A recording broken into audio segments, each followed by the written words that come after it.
चंद्रग्रहण 2026 मित्रांनो, 3 मार्च 2026 फाल्गुन पौर्णिमा. पण या पौर्णिमेचा चंद्र साधा नसणार आहे, कारण या दिवशी आलेलं आहे वर्षातील पहिलं खड्गग्रास चंद्रग्रहण 2026. मित्रांनो, कारण होलिका दहनाच्या दुसऱ्याच दिवशी आकाशात काहीतरी घडणार आहे, एक अद्वितीय खगोलीय घटना, जे प्रत्येक राशीवर, प्रत्येक घरावर परिणाम करू शकते. आणि सर्वात महत्त्वाचं, भारतामध्ये हे चंद्रग्रहण दिसणार आहे का? सूतक पाळायचं का नाही?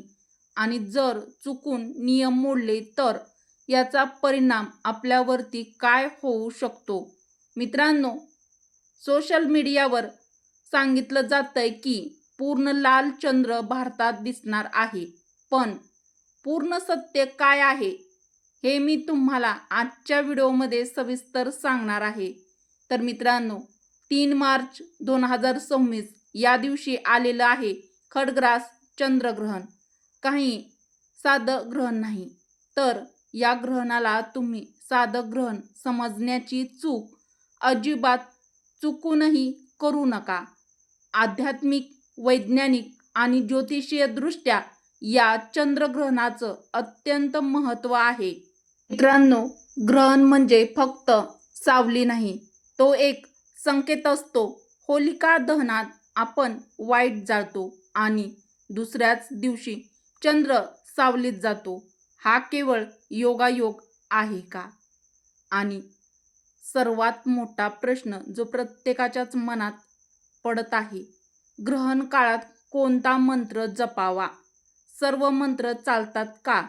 आणि की एक विशिष्ट मंत्र असा आहे जो या चंद्रग्रहणात विशेष प्रभावी ठरणार आहे. तर हा मंत्र मी तुम्हाला व्हिडिओमध्ये सांगणार आहे, कारण जर तो मंत्र तुम्ही चुकीच्या पद्धतीने जपला तर त्याचा फायदा म्हणजेच त्याचं शुभ फळ तुम्हाला मिळणार नाही. नमस्कार मित्रांनो, श्री स्वामी समर्थ. चंद्रग्रहण 2026 संपूर्ण माहिती जाणून घेण्यासाठी मित्रांनो, व्हिडिओ शेवटपर्यंत बघा, कोठेही स्किप करू नका व आपल्या मराठी रोहिणी किचन चॅनलला सबस्क्राईब देखील नक्की करा व व्हिडिओला एक लाईक अवश्य करा. मित्रांनो, 2 मार्च 2026 वार सोमवार या दिवशी होलिका दहन आपण साजरं करणार आहोत, म्हणजेच होळीचं दहन करणार आहोत. आणि त्याच्या दुसऱ्याच दिवशी 3 मार्च 2026 वार मंगळवार फाल्गुन पौर्णिमा देखील याच दिवशी लागणार आहे, म्हणजे आलेली आहे. आणि एक प्रभावी शक्तिशाली चंद्रग्रहण.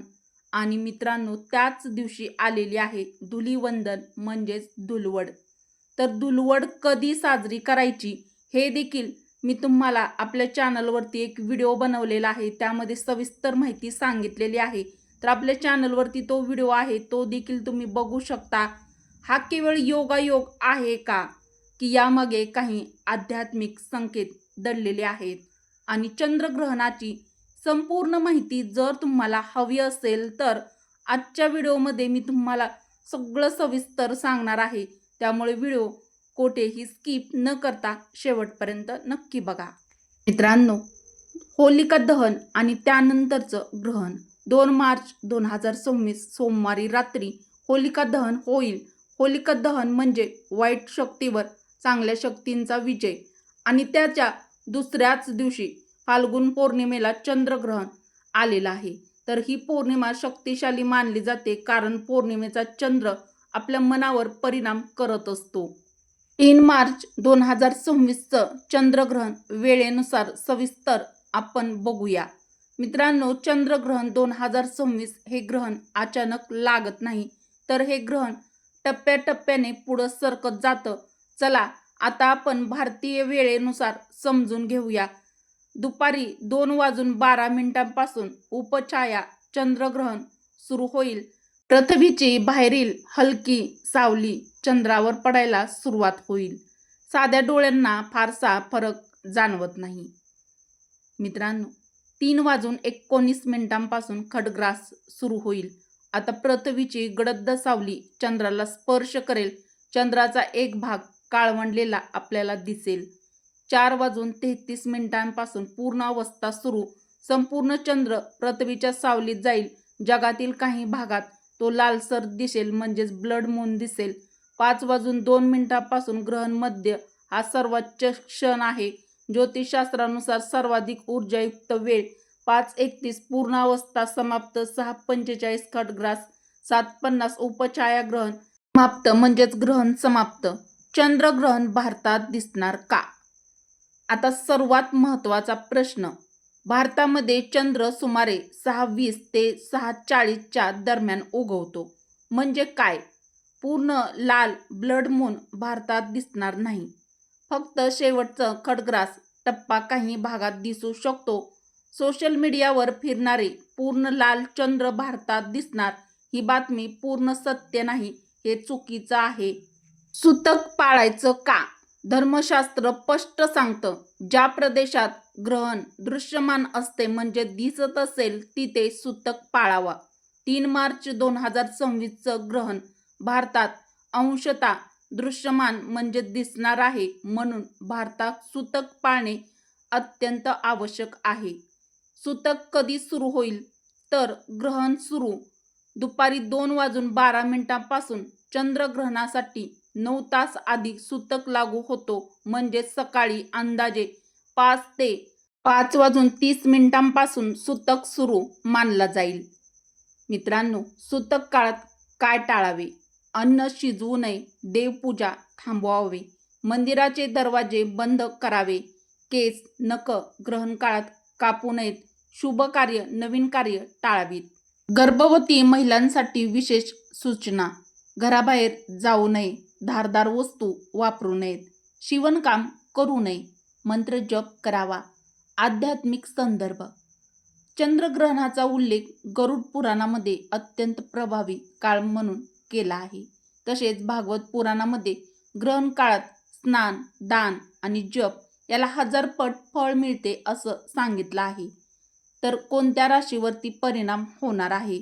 विशेष परिणाम कर्क रास, वृश्चिक रास आणि मीन रास या राशीवरती चंद्रग्रहणाचा प्रभाव आहे. कारण राशींचा संबंध चंद्राशी आहे. ग्रहण संपल्यावर काय करावे? स्नान करून घ्यावे, घर शुद्धीकरण करून घ्यावे, देवपूजा करावी, दान करावे आणि सर्वात महत्त्वाचं तुळशीला पाणी अर्पण करावे. मित्रांनो, व्हिडिओमध्ये पुढे जाण्याआधी व्हिडिओला एक लाईक अवश्य करा व आपल्या चॅनलला देखील सबस्क्राईब जरूर करा. ग्रहण काळात कोणता मंत्र जपावा? मित्रांनो, ग्रहण काळ हा फक्त अंधाराचा क्षण नसतो. हा आध्यात्मिक ऊर्जेचा अत्यंत शक्तिशाली काळ असतो. या वेळेत केलेला मंत्रजप 1000 पट फळ देतो असं आपलं हिंदू धर्मशास्त्र सांगतं. विशेषतः चंद्रग्रहणात हा मंत्र अत्यंत प्रभावी मानला जातो. ओम नमः शिवाय हा सर्वात सोपा आणि सर्वात शक्तिशाली मंत्र. ग्रहण काळात शिवतत्व अत्यंत जागृत होतं असं मानलं जातं. हा मंत्र मन स्थिर करतो आणि नकारात्मक ऊर्जा दूर करतो. त्यामुळे चंद्रग्रहणाच्या काळात हा मंत्र जप करू शकता. ओम सोमाय नमः या चंद्राचा बीज मंत्र आहे. चंद्र मनाचा कारक ग्रह आहे. मानसिक तणाव, भीती, अस्थिरता आहे त्यांनी हा मंत्र नक्की जपावा. ओम नमो भगवते वासुदेवाय नमः हा विष्णू मंत्र अत्यंत पवित्र मानला जातो. ग्रहण काळात हा जप केल्यास पाप क्षालन होतं असं गरुड पुराणामध्ये उल्लेख आहे. महामृत्युंजय मंत्र. ओम त्र्यंबकम यजामहे सुगंधी पुष्टी वर्धनम हा मंत्र ग्रहण काळात जपल्यास आयुष्य, आरोग्य आणि संरक्षण लाभतं असं आपल्या पुराणामध्ये सांगितलं जातं. तर ग्रहणाच्या काळामध्ये किती वेळ हा जप करावा? ग्रहण सुरू झाल्यापासून समाप्तीपर्यंत किमान 108 वेळा माळ असेल तर उत्तम. गर्भवती महिला, वृद्ध व्यक्ती आणि आजारी लोकांनी विशेषतः मंत्र जपावर लक्ष द्यावं. मित्रांनो, ग्रहणाच्या अंधारात जर तुम्ही मंत्राचा प्रकाश लावला तर त्या प्रकाशाचा परिणाम आयुष्यभर तुमच्यासोबत राहू शकतो. तर मित्रांनो, ग्रहण म्हणजे अंधार, पण अंधार कायम राहत नाही. होलिका दहनाने आपण वाईट जाळतो आणि ग्रहण आपल्याला स्मरण करून देतं. जीवनात प्रकाश पुन्हा येतो. तर मित्रांनो, उपयुक्त माहिती व हा व्हिडिओ कसा वाटला ते देखील कमेंट करून नक्की कळवा. मित्रांनो, उपयुक्त माहिती आवडली असेल तर व्हिडिओला एक लाईक अवश्य करा व मराठी रोहिणी किचन आपल्या चॅनलला सबस्क्राईब देखील जरूर करा. उपयुक्त व्हिडिओ तुमच्या मित्र परिवारासोबत, बहिणींसोबत जास्तीत जास्त शेअर देखील नक्की करा. चला तर मग परत भेटू अशाच एखाद्या छानशा व्हिडिओमध्ये. व्हिडिओ शेवटपर्यंत पाहिल्याबद्दल तुम्हा सर्वांचे मनापासून धन्यवाद. श्री स्वामी समर्थ. ओम सोमाय नमः. जय श्रीकृष्ण. जय माता लक्ष्मी. धन्यवाद.